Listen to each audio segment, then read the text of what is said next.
We basically just established sites. For us, it was sort of consumer first, right? Like these are people that when I spoke about, other lead gen businesses being sort of commoditized, um, the thing here is that this is often one of the hardest and most important decisions that anyone has ever, that particular person, right, has made in their life to get sober. It's super challenging, and to admit that you have a problem, that you need help, to know that you're going to go away for 30 days plus, to know that you're going to lose your friends, change your life. Just a massive decision point, right, for people. So for us, it was making consumers feel safe, creating content that was relatable, an experience that didn't feel shaming, or didn't feel like you were wrong, for doing what you did, and this and that. So we tried to just be really straightforward with people and be a resource for them.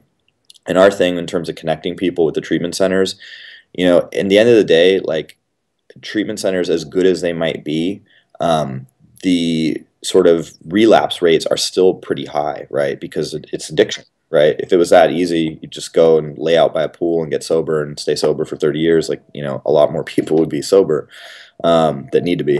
But our thing was basically this. We wouldn't send someone to a treatment center that we wouldn't send our own daughter or our mom or our family member to, right? That was sort of our like ethos in terms of selecting partners. So with that criteria in mind, we just work with people that could take phone calls 24/7. So they needed a decent sized call center. And if that was the case, then then we'd basically start working to create content in the areas that they served, the different types of specializations that they served. And what made us really successful was, aside from just caring for the consumer, right? Like they weren't cattle to us. Was that we just looked at it like, we're search engine optimization experts, right? First and foremost, that's really how we generate the majority of our traffic and our revenue. We just looked at it like, what are all the ways possible that people are searching for help, right? And not in the sense of like 100 keywords or 1,000 keywords, but like a million keywords. And how do we create scalable websites that can cover that breadth and depth of search search phrases? So we did a lot of user personas. We interviewed people. We studied everything from interviewing the parents of addicts to the addicts themselves to the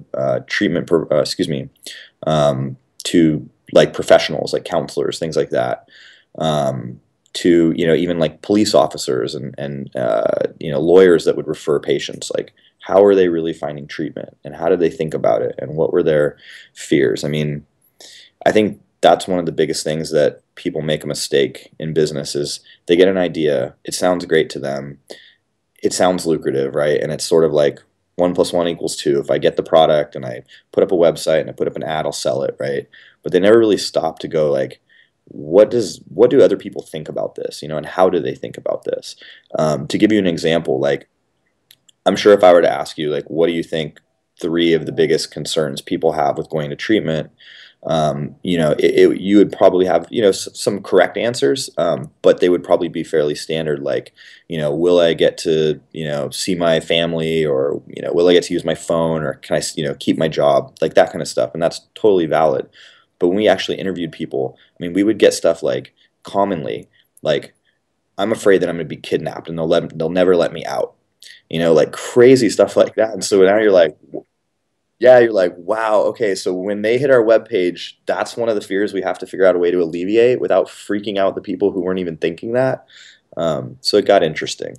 And, like I said, we had a lot of websites. We built different websites to serve different consumer needs. Some people just want detox. Some people want full, treatment. Sometimes, it's teens that need help. So we really just sort of got niche. And then we have some big websites like rehabs.com that are sort of broad and, might be whatever, 100,000 pages or something like that to serve a lot of people's needs. When you think about, you said earlier you run a team now, you're still CEO, you're still running this team.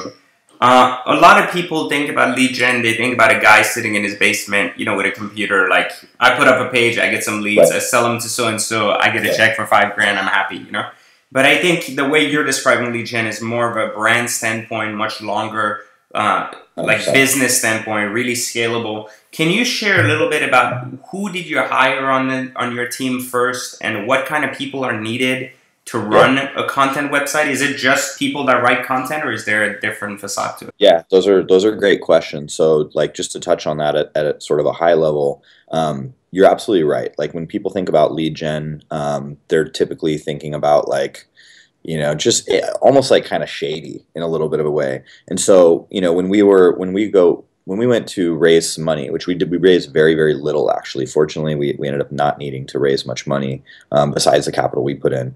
But when we did that, and as we built our business, I'd say after maybe the first sort of year of like, again, understanding people and perception, we really started to refer to what we were building as a consumer platform, or actually, let me backtrack, as a platform for consumers to connect with treatment centers and resources, for those in need. So, and their loved ones as well, right? And so, with that as the sort of frame for what we're building, it's like what you were asking is, leading into that, it's so much more than just like a landing page, right? So, as we started to build the team, we started out with the basics. We started out with someone that could do content. So we had an editor. We started out with somebody, that could do development, front end, back end, designers. We started out with a team that could do promotion. So if we create great content, they could go out and do, link building. They could go out and hit up, Huffington Post if we created something really sort of noteworthy. All those things were sort of what would get us initial traction, right? And then a salesperson. So I think those are probably the core of any kind of basic content website where you're doing a little bit of ad sales. But as we did that, as we accomplished sort of our foundation milestones, it really became time to get credible in the industry. And it wasn't something that when I set out to do this, I really thought that we would have to take on. I wasn't even prepared to really take this stuff on because for me, I like to be behind my computer working, right? Like getting stuff done. I'm not a schmoozer. I'm not a salesperson. Um, I'm not awful at those things, but I'm not great, and it's just not what I prefer to be doing. I like to be doing strategy. For me, like whiteboard, computer, Excel, like that kind of stuff is where I get traction and create momentum. But what I realized was like, again, there's customers out there, right? It's not just me and a computer. It's not just me and people, searching online and filling out a form. So we had to really improve our perception that we weren't just lead generators and, there to sort of be a middleman and make money. So what that ended up entailing was, hiring people with clinical backgrounds that could actually go to conferences and represent us, go to conferences and talk to treatment centers, talk to our clients and figure out what their needs were.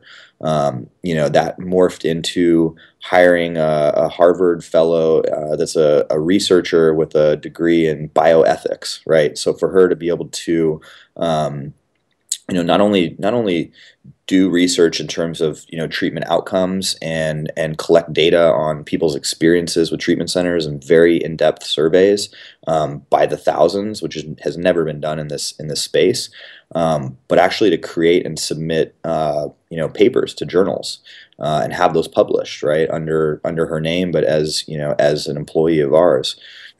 So to me, like that was the stuff that got me outside of my comfort zone. But it was huge, huge growth, right? It was a huge growth opportunity to not just be an SEO or an internet marketer or, a media buyer or whatever, but to actually go, wow, okay, like I have to show up, keep, hundreds and hundreds of treatment center clients happy, keep NATAP, which is like, one of the sort of organizations in the space, happy and kind of like legitimize our place in the ecosystem.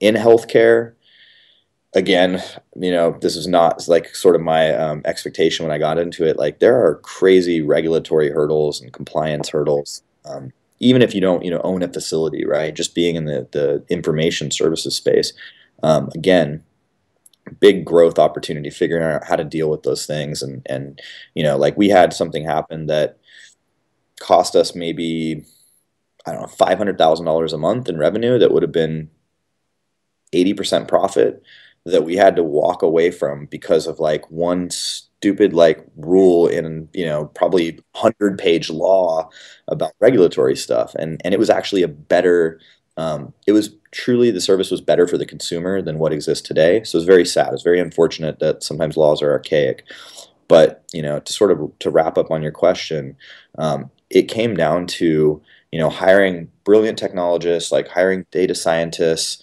hiring amazing people with social media, technologists in terms of designers, developers, content people, like all of those things that you'd expect. But it also came down to saying like, okay, we might have to, hire some people with some pretty solid salaries that are not revenue generators and never be, um, but it's an investment in the brand, and I think that a lot of like marketers get. I have a lot of friends that are marketers that gets very stuck in like heavy cash flow, which is right, awesome, amazing, but they're never building anything that anyone would want to acquire. Um, and I think that everyone should try that at least once. I highly recommend it.